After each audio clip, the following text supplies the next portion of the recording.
don't want to waste anyone's time. I want to respect everybody's time who's joined us today. I'm really excited to be here. It's our last conversation of 2023, and there's been a lot going on, so it's really fun to have this chance to share some of that with you. So again, thank you for joining us and welcome. Today we have a special guest joining us, Barb Sorum, FamilyWise's Director of Prevention Initiatives in Southern Minnesota. And Barb will be talking with us about the Circle of Parents program. But before we hear from Barb, let me share a few updates. As you may know, FamilyWise holds the highest credential in wraparound in the state, and last year began capacity building training in Greater Minnesota to make this holistic mental health case management approach accessible to more Minnesota families. As a leader in wraparound in Minnesota and beyond, we are seeing demand for wraparound grow. In response to this emerging opportunity, next year, FamilyWise will launch a training institute, which will bring our wraparound training and credentialing to a new level. We are already working with partners in Sherburne and St. Louis County and look forward to being able to expand this work across the state. I'm also really excited to share that FamilyWise just received a special projects grant from the Butler Family Foundation that will begin in 2024. For this project, we will partner with ALEA to identify strategies to reduce disparities by engaging impacted parents and the leadership of Ramsey County together. The partnership will build on FamilyWise's expertise in engaging, supporting, and empowering parents and leverage ALEA's experience in preparing systems for meaningful engagement with families. We are also in the midst of co-creating our agency strategic plan in partnership with our staff and board. In September, FamilyWise held our annual staff retreat at the Springbrook Nature Center. It was a great opportunity for staff to catch up in person, connect across departments, and have strategic conversations about our values and how we deepen and grow our work. I'd like to thank our strategic planning consultants, Cheryl and Renee, for coming out and facilitating the afternoon session, which yielded a lot of rich information to inform the strategic planning process. And then the board has been deeply also engaged in the strategic planning process. We have board members that have been involved with FamilyWise for 6 years, for 6 months, and everything in between, and their perspectives have been incredibly valuable. Our intention is to launch our strategic plan starting in January. So I also want to spend a little bit of time talking about some of our community connections, because we know that when community connections are strong, families are also strong. I have a number of updates to share that highlight how our partnerships and connections are strengthening the well-being of Minnesota families. First, FamilyWise held an open house at our St. Paul office last month to celebrate our newly renovated game room. These new renovations will make supervised parenting visits more enriching with new activities and games, including a foosball table, a ping pong table, and new furniture. The transformation is really incredible, and I want to thank the Bright Horizons Foundation for their partnership that made the renovation possible. Also in September, we hosted our annual Family Fun Fest and fundraiser in the form of an app-based scavenger hunt. As part of the event, teams completed over 160 enriching missions that strengthen well-being. It was a blast to see the fun each team had, from finding public art to playing games, riding elephants to recreating old family photos, visiting farmers markets, and helping others in the community. Research shows that play builds optimism, resiliency, and well-being, and participants in the Family Fun Fest attested to experiencing these benefits as a result of playing along. Now in October, we're kicking off our Adopt a Family program. This program matches donors, including individuals, families, and corporate and community groups, with the holiday wish lists of families participating in our programs. This year, we anticipate our generous sponsors fulfilling the wish lists of around 350 people. In December, our staff and volunteers will coordinate gift drop-off and delivery to families who are so appreciative. As one participant shared, "I can't believe that someone who doesn't even know me would want to make sure that my family and I had a great holiday." And then also in December, we will be participating in the 35th annual Radiothon to End Child Abuse, an event that raises over $120,000 in 48 hours in support of statewide programs that support families. This event is a partnership between Hubbard Broadcasting radio stations in Alexandria, Bemidji, Brainerd, and Wadena, and volunteers across 11 north central Minnesota counties. The event raises awareness about the opportunity we all have to prevent child abuse by being supportive of families. Last year, more than 800 community members heard that message and called in to donate to the Radiothon. It's an amazing partnership and one of my favorite things every year. I'm so grateful to the dedication of all of the families, community partners, donors, volunteers, and staff that make these initiatives possible. So speaking of amazing staff, today we have Barb Sorum. As I said, Barb is the Director of Prevention Initiatives for Southern Minnesota and has been a champion and leader for Circle of Parents. Welcome, Barb. Barb, I know you've been working with families. I know you started when you were extremely young, so you've been working with families for over 30 years and have become a statewide and national leader in the Circle of Parents model. Can you explain what Circle of Parents is and the difference you've seen it make in the lives of families? Sure. Thanks, Anne. Yes, I started when I was about 10, so that makes up for all that time.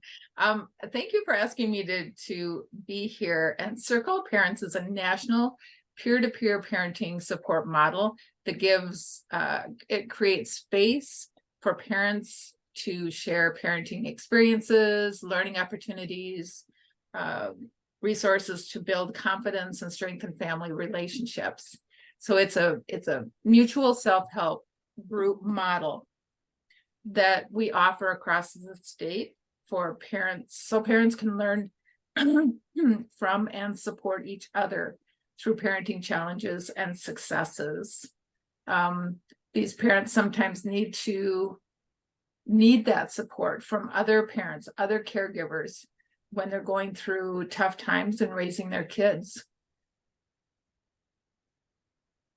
Thanks, Barb. And I think you know that in my past history, I've had the opportunity to facilitate Circle of Parents groups, and the power of the parents sharing their experiences with each other and learning and growing from each other is just something you just can't get anywhere else. It's an amazing opportunity. And there's just something about the way that groups form and support each other that is awe-inspiring. So can you tell us how many Circle of Parents groups there are across the state? Sure. So before that, this type of support group, this parenting support group is what I benefited from the most when my kids were little. I did early childhood classes, I did ECFE, I did the community ed, the baby and me, I did all of those. But when I was able to meet with other parents in a space and just really talk about parenting and figuring out what I'm doing, what's working, what's not working, what I need to change, what I should change, all of those, and getting it from the experience in the room. Because all of those parents and caregivers are coming in with all of those different experiences. So it was really beneficial to me, and it helped me so much because the groups are all about shared leadership, being peer-to-peer and oriented in that way. So typically across the state, we have anywhere between 50 to 60 parent groups going. And groups are still kind of picking up after COVID. So a lot of them struggled during that, and even now struggling to get back into regular meetings and setting that up again with communities. So we have different groups. Some groups are in person, some are virtual, and then we have the hybrid that we have been starting to develop since COVID, and that's really been working well. Some of the spaces that groups are held across the state, we have them in churches. And because churches offer their space free, right? So there's no cost to any of the participants to attend Circle of Parents groups. So churches offer their space free. Community buildings, school buildings, we have a variety of places, whatever works best for that particular community. We have private groups that those groups are in agencies that the groups serve their agency clients or their families only. And then we have other groups that are open to the public, and anyone in the public can attend those groups. So an example of some of the groups that we have, it's a huge variety. Most of our groups are open to anyone in the community, but we have special groups that in different communities. So we have teen parenting or youth, however we want to change that wording. Young parents, maybe do it that way, young parent groups, and parents of teens. So both of those. We have language specific groups. We have groups for moms only, some for dads only, some for single parents. We have groups for parents with children with special needs. Grandparent groups are becoming more and more popular across the state because more grandparents are raising their grandkids for one reason or another. We have groups for incarcerated individuals, so either the county jails or prisons across the state. Parents in recovery, shelters, domestic violence shelters or homeless shelters. We have groups there. We have groups for non-custodial parents and military families. I mean, there's such a wide variety. Groups for parents with CHIPS petitions, foster parents, adoptive parents, parents with disabilities. It's whatever the community sees where the need is. And the program is very flexible to fit the needs of that community. That's amazing. So what if you're in a community that doesn't have a group and you want to get a Circle of Parents group started? Sure. My first best advice would be to go to our website and there's a button, Finding Parenting Support, and you will see the Circle of Parents program under that. You can click on that and it will give you a lot more information. Our contact information is on there. So our state is divided into 3 regions. We have Jenna, who's in the northern region, I'm in the southern region, and then we have Lisa in the metro. And all our contact information is on that page. And there's training opportunities also. You can see on that page. We're actually kind of excited. We just recorded an orientation video that anyone can go in and click on that. You get some handouts with that, but the orientation really explains a lot more in detail about the program and how to get started. So contact me if you want to. Happy to do that. That's exciting.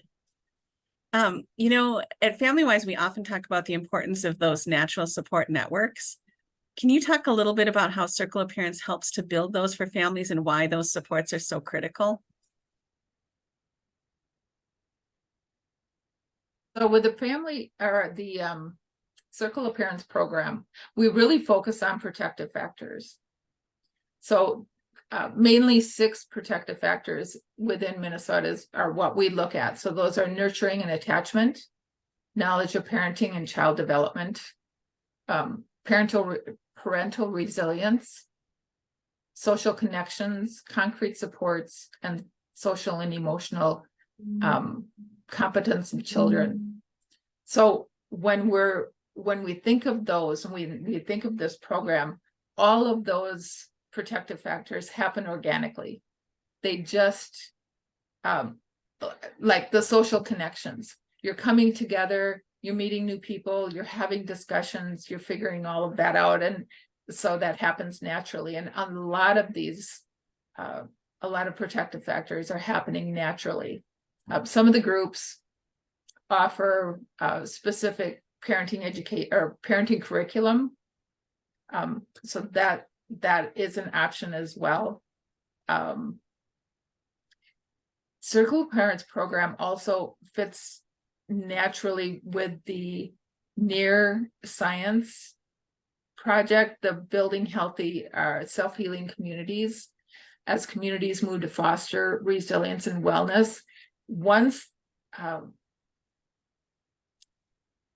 they kind of have a plan as to how are we going to strengthen our community? How are we going to support these families? The Circle of Parents program fits right into that.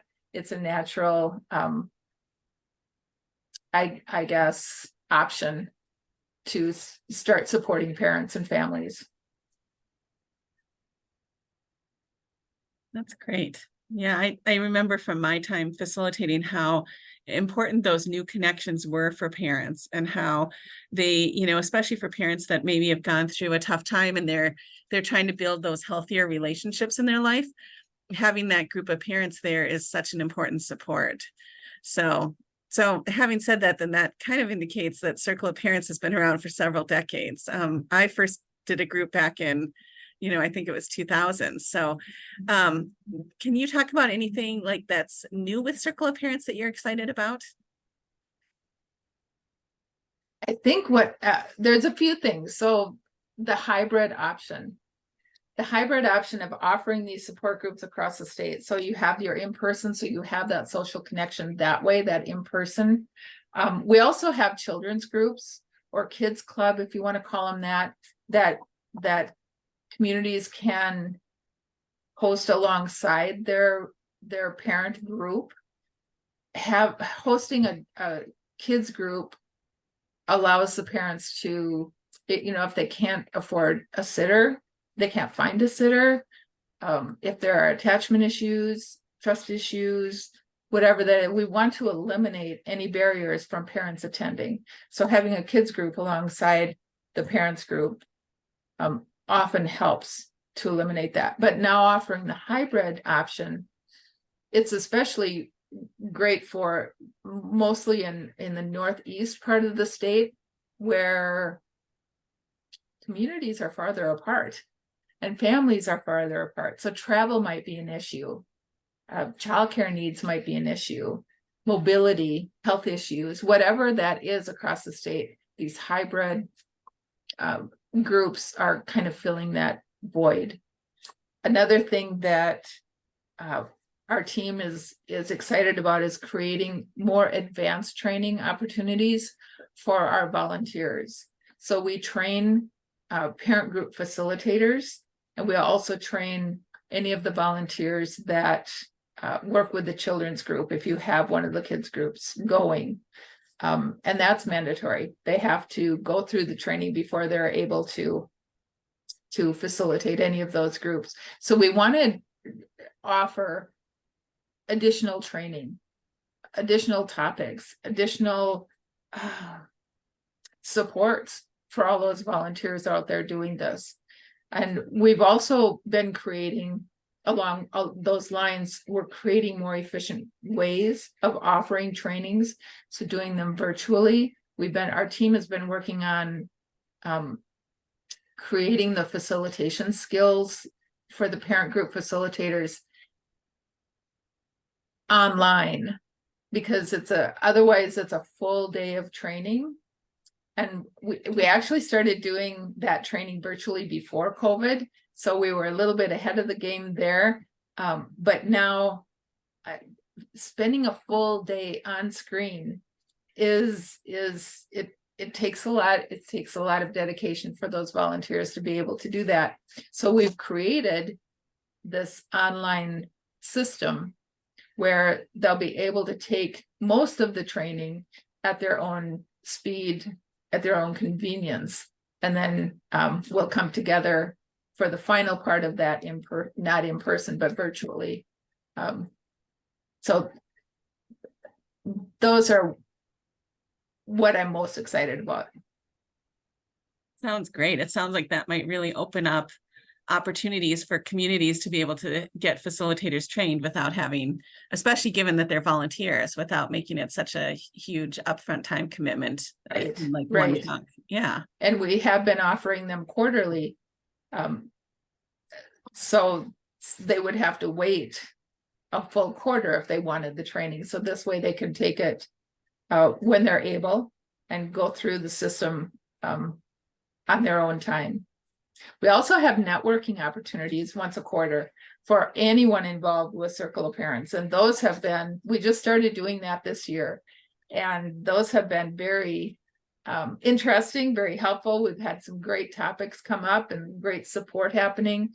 The other thing about Circle of Parents is sharing those resources.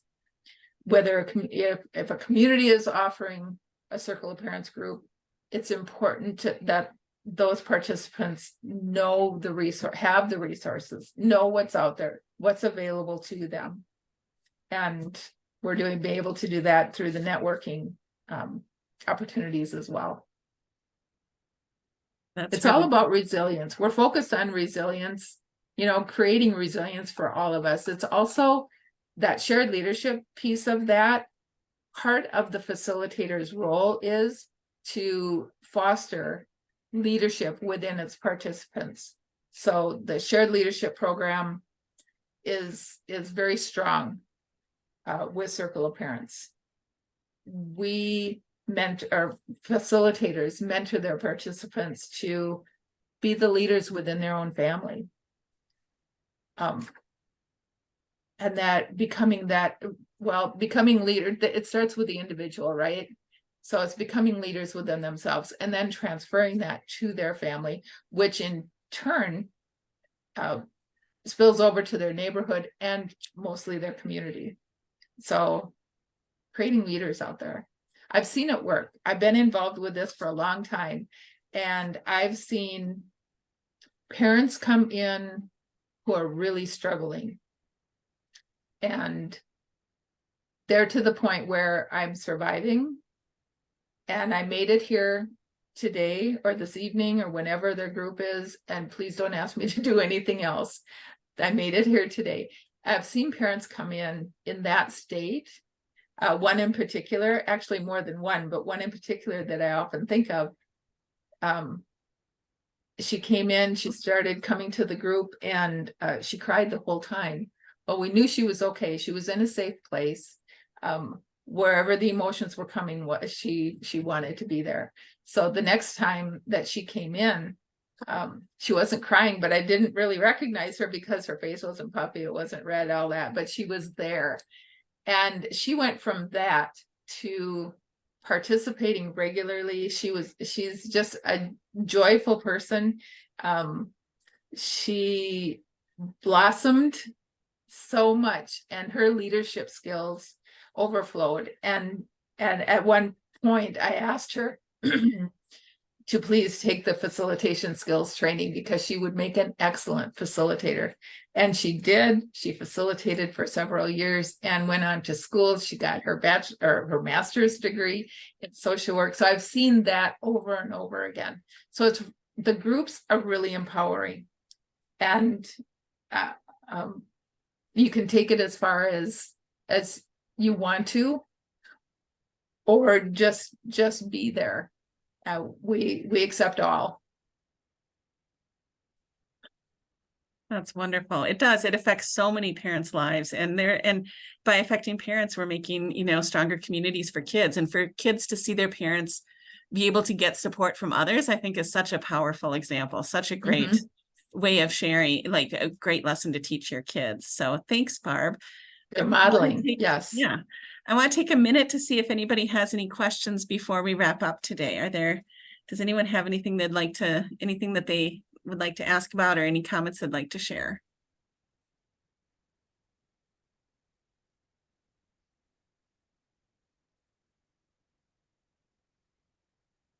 Okay, that just tells me I did a good job explaining.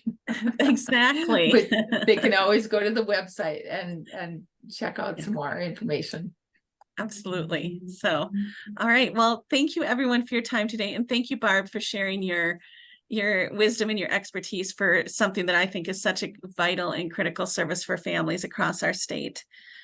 Please stay tuned for more information about upcoming events like Adopt a Family and Radiothon via our website and e-newsletter. You can sign up for the e-newsletter on our website if you haven't already. And again, we'll launch our strategic plan across these channels in January of 2024. But otherwise, I hope as you come to the end of the year that you are also enjoying sort of sweater weather and finding a chance to kind of slow down and just appreciate all of the people in your life that are supports to you. So thanks for coming today. Thank you very much. Thanks, Thank Anne. you. Bye. Thanks, Kate.